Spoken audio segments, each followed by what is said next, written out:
Good evening and welcome. Tonight we take you inside the October 9, 2025 broadcast of ABC World News Tonight with David Muir. Over the next 40 minutes we will travel across continents, from the capitals of Africa to the corridors of power in Washington, to bring you the stories that are shaping our time. We will begin by turning to Africa, then to the United States, then pause to draw comparisons and lessons, before concluding with what the future may hold. Stay with us. Let us begin in Africa. In Africa today, one of the boldest moves comes from the Common Market for Eastern and Southern Africa, or COMESA. The bloc has launched a digital retail payments platform to allow cross-border trade in local currencies, cutting out the reliance on the US dollar. This change is not just technical, it is symbolic of a broader push by African states to reclaim financial sovereignty and boost intra-African commerce. SMEs, which are the lifeblood of many economies, will benefit from lower transaction costs and smoother trade processes. In South Africa, the government has attracted intense global interest in its $500 million foreign funding initiative. Over 100 proposals have poured in, ranging from bilateral loans to ESG-linked instruments. South Africa is striving to diversify beyond traditional Eurobond funding, signaling a shift in how African economies access capital. Yet challenges loom. In Senegal, a major outbreak of Rift Valley fever has led to at least 17 deaths and several dozen infections. The disease, often tied to livestock and mosquito vectors, is a reminder of how fragile health systems remain in many African nations, especially when donor aid is uncertain. Speaking of aid, the impact of U.S. cuts is already being felt. The U.S. has slashed billions in foreign aid across Africa, leading to the collapse of health, nutrition, and disease control programs. In places like Ethiopia and Zimbabwe, vaccination campaigns have stalled, and outbreaks of malaria, cholera and other preventable diseases are surging. In Somalia, where displacement was already a crisis, the withdrawal of support compounds human suffering. Turning to conflict and diplomacy, the Democratic Republic of Congo's President Félix Tshisekedi made a powerful appeal to Rwandan President Kagame to stop backing the rebel group M23, asking for an immediate halt to hostilities. This plea came during a global investment forum in Brussels.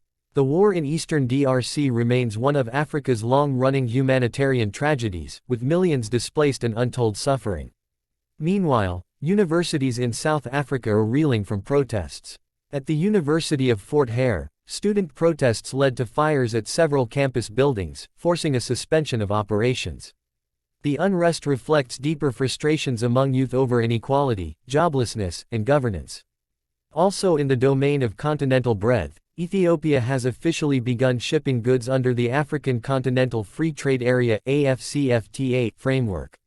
This move is part of the long-term ambition to weave Africa into a single marketplace, lowering barriers, building supply chains, and increasing its economic weight globally. But Africa is not only about geopolitics and economics. The sporting sphere carries meaning too. The 2025 Men's Hockey Africa Cup of Nations is scheduled to take place in Egypt beginning October 11. The tournament underscores Africa's growing engagement with diverse sports beyond football and cricket. Thus Africa, tonight, is a canvas of aspiration, contestation, and struggle, financial experimentation, diplomatic tensions, health crises, social upheaval, and continental integration all in parallel. Now we shift our focus to the United States. In Washington, the big story is the tentative ceasefire agreement between Israel and Hamas, which was mediated with U.S. involvement. Under the deal, Israel is to begin pulling back troops and Hamas will release hostages in exchange for Palestinian prisoners. The U.S. will deploy 200 troops to Israel to run a civil-military coordination center to support and monitor implementation of the truce. The world waits to see if this step brings a fragile peace or is resisted by hardliners in either camp. Domestically, political tensions remain high. Former New York Attorney General Letitia James was indicted on charges of bank fraud, a development that has deep legal and political resonance.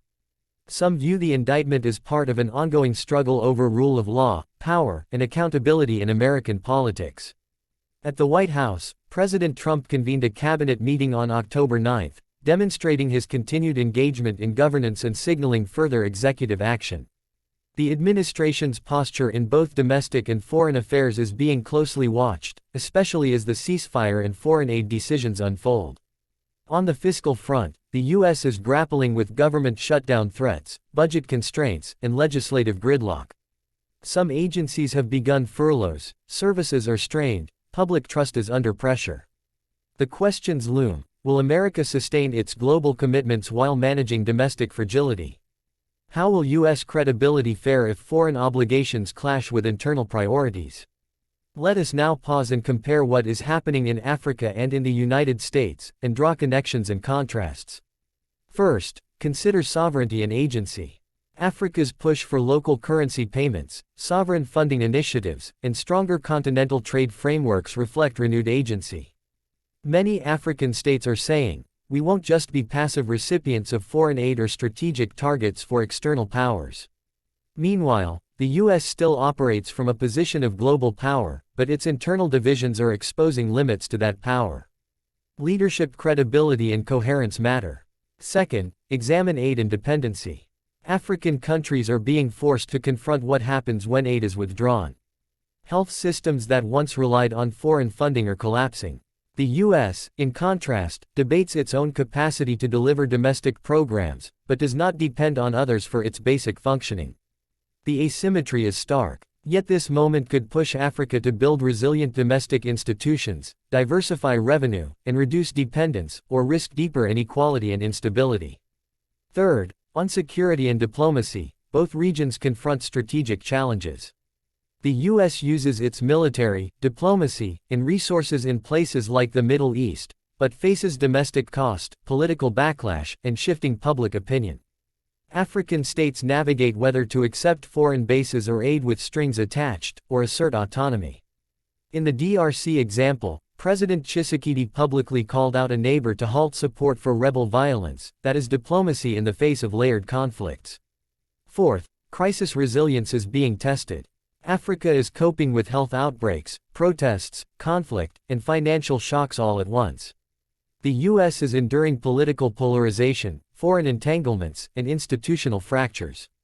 The region that adjusts faster, by innovation, flexibility and legitimacy, will fare better in turbulent times. Fifth, there is a lesson about narrative and perception.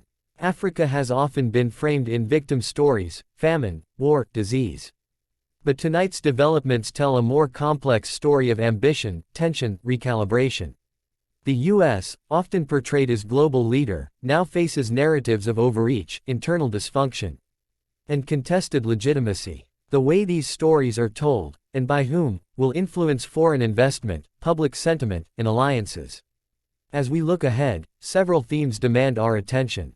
The U.S. must decide whether global engagement remains central or gets scaled back under domestic pressures. Africa must exercise discipline, leveraging new tools like digital currencies, regional trade, and local financing while avoiding new forms of dependence or exploitative deals. Diplomacy and partnerships must shift from transactional to sustainable. Crises, health, climate, conflict, will intensify. Institutions that are weak will break. The moral dimension matters. Reputation, trust, ethics, and accountability cannot be secondary. To our viewers tonight, the world is not divided neatly into developed and developing. Africa and the United States are mutually entangled through trade, security, ideas, migration, and global dynamics. What happens in Kigali, Kinshasa, or Lilongwe echoes in Washington, and vice versa. Thank you for watching World News Tonight with David Muir. I'm David Muir. Good night, and good luck to all.